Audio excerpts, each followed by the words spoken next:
Ini saya melihat bagaimana masyarakat kita ini masih mempercayai seorang dukun yang memang dalam hal ini dalam hal pengobatan, ya.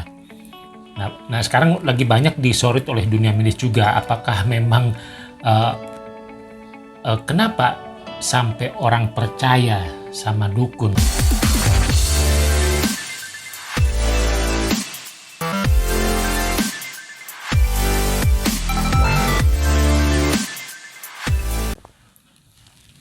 Salam Nescafe. Ketemu kembali dalam channel kami. Pada episode hari ini saya akan membahas mengenai yang lagi fenomena yaitu pesulap merah sama dukun. Ya, kalau kita lihat viral itu ada seorang tabib yaitu Pak Samsudin. Ya, kalau kita melihat sejarah ke belakang yang disebut namanya dukun itu punya historis, ya. Jadi apakah dukun itu profesi? Ya. Ini saya melihat bagaimana masyarakat kita ini masih mempercayai seorang dukun yang memang dalam hal ini dalam hal pengobatan, ya. Nah, sekarang lagi banyak disorot oleh dunia medis juga. Apakah memang kenapa sampai orang percaya sama dukun, profesi dukun, ya? Kalau kita melihat dukun itu menurut Mbah Mijan, ya, jadi suatu dukun merupakan profesi spesialis yang sudah ada sejak dulu.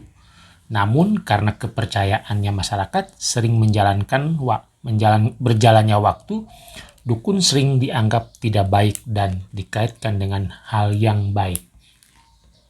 Dukun adalah orang yang mengabdi, yang mengobati, menolong orang sakit, dan memberi jampi-jampi atau mantra. Ini menurut Kamus Besar Bahasa Indonesia, ya. Dukun sekarang ini identik dengan hal-hal yang berhubungan dengan hal-hal mistik dan ilmu hitam. Namun baru-baru ini di satu daerah, ya, di Jawa Timur, dukun memaknai adalah seorang profesi dengan mendeklarasikan berdirinya Persatuan Dukun Nusantara. Ya, jadi mereka melakukan satu perkumpulan sama lah kayak organisasi yang lain. Jadi mereka juga ingin diakui, ya. Saya lanjut, kemudian beranggotakan sejumlah para dukun, ya. Jadi mereka membentuk suatu organisasi yang namanya Dukun Nusantara, ya. Dan ini sangat luar biasa menurut saya karena mereka juga memang manusia-manusia yang punya keahlian, yang dalam segmentasi mereka juga ada satu pasar sebetulnya di Indonesia, ya. Kemudian beranggotakan sejumlah tokoh paranormal dan ahli ilmu spiritual, ya. Didirikan untuk memberikan pemahaman kepada masyarakat soal profesi dukun yang selama ini dianggap negatif, berbahaya, dan harus dijauhi. Padahal dukun itu berarti seseorang dengan beragam keahlian. Jadi mereka menyatakan dirinya bahwa jangan takuti, jangan dijauhi karena mereka punya keahlian, ya. Segmentasi keahlian dukun yang ada misalnya, nah ini pengobatan dari medis hingga non medis. Ada pula tentang psikologis dari yang logis dan yang non logis. Ya, jadi mereka menyatakan seperti itu dalam konspirasi persnya, ya. Karena memang ini dibicarakan dalam media sosial, ya. Tidak sedikit dari masyarakat yang ingin tahu sebetulnya keberadaan mereka. Kemudian kalau kita lihat dari sejarah lagi tentang apa itu dukun, ya. Jadi sejak zaman kolonial Hindia Belanda memang sudah ada, ini sudah diakui, ya. Jadi tidak terlepas dari pengaruh pemerintahan kolonial Hindia Belanda yang berusaha untuk menggantikan hal-hal tradisional menjadi sesuatu yang berdasar pada ilmu pengetahuan. Jadi Ini ada satu penelitian yang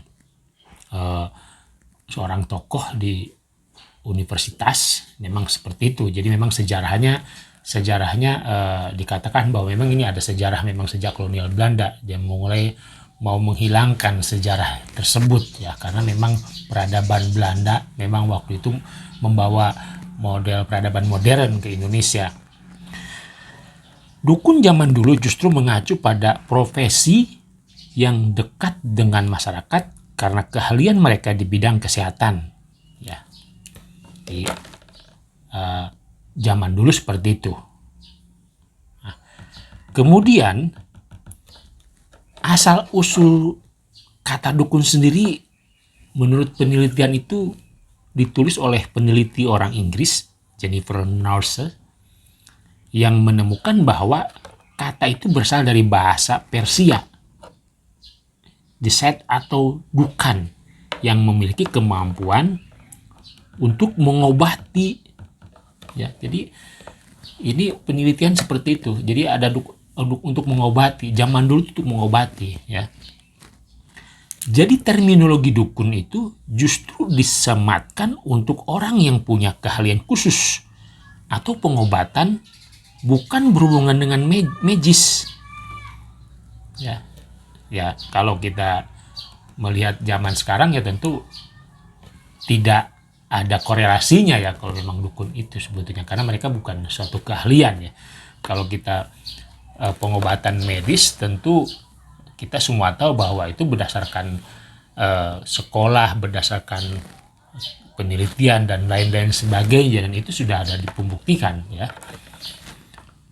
Kemudian istilah dukun di Nusantara mencakup beberapa profesi. Nah, ini kita kembali ke Indonesia ya. Mulai dari dukun pijat, dukun jamu, dukun sunat, dukun kampung, dukun jiwa, sampai dengan dukun beranak. Nah, seiring dengan masuknya pengobatan modern dari barat, yang seperti saya katakan tadi, profesi dukun dipandang negatif oleh pemerintahan kolonial zaman dulu, yang diselenggarakan tidak higienis dan tidak berdasar pada ilmu pengetahuan. Ya, jadi memang kalau kita bicara soal perbandingan antara dukun dengan dukun ya dalam arti pengobatan ya, pengobatan modern dengan pengobatan dukun beranggapan bahwa tidak higienis, dan memang itu zaman dulu waktu pemerintahan kolonial Belanda ya. Jadi mereka menganggap dukun itu tidak ilmiah, padahal waktu mereka pertama kali ke Nusantara mereka sebetulnya pakai pengobatan lokal kayak jamu-jamuan. Terus mereka juga pakai dukun pijat karena belum banyak dokter yang datang dan dokternya terbatas ke kalangan Eropa dan pribumi. Jadi memang ini sejarahnya seperti itu. Perdukunan.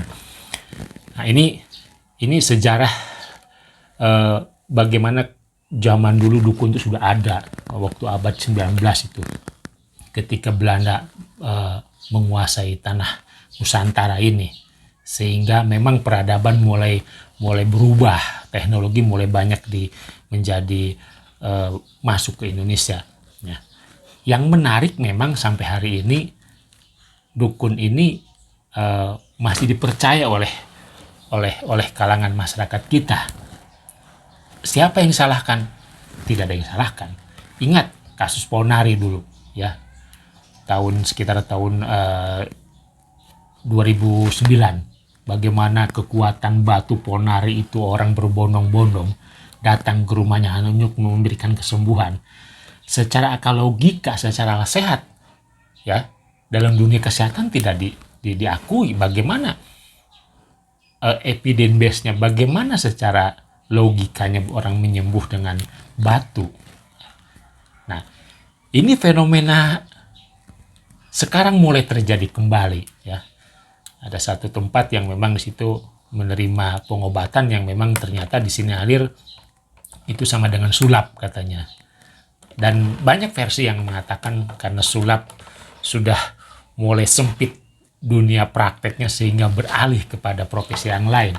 Nah, yang ingin saya soroti adalah dari sisi kesehatan ini, bagaimana masyarakat bisa percaya soal pengobatan kepada dukun? Nah, ini satu hal yang fenomena menurut saya pekerjaan rumah bagi dunia medis. Karena bagaimanapun juga ini sudah abad modern, sudah abad canggih. Masa kita mau balik lagi ke zaman purba, mau balik lagi ke zaman batu, mau balik ke zaman eh, eh, dahulu kala yang belum mengenal peradaban modern. Saya kira ini yang menjadi titik tolak, saya kira ini yang menjadi perhatian kita semua, bagaimana fungsi edukasi, fungsi promotif kepada teman-teman kaitannya dengan pengobatan secara modern, lalu bagaimana dengan kaitannya masyarakat supaya diedukasi. Ini loh yang sebenarnya, yang sesungguhnya memang harus kita edukasi, ya memang seperti itu ya.